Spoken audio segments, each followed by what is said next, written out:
Hey guys, it's Hacking Nation. Today I'll be showing you my latest software release.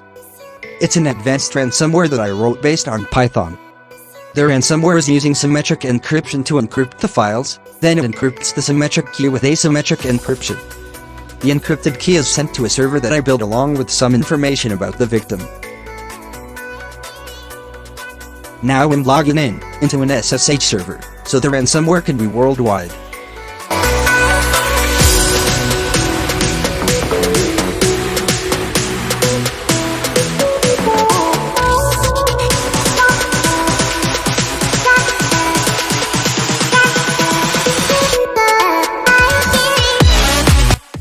For this demo I'm only going to encrypt this folder, but you can encrypt the whole computer.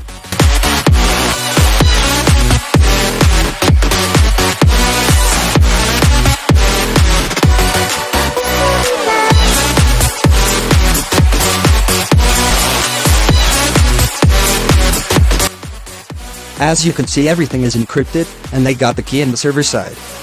Now, I only need to decrypt the key with my private key, and then I can send the victim the decryption program.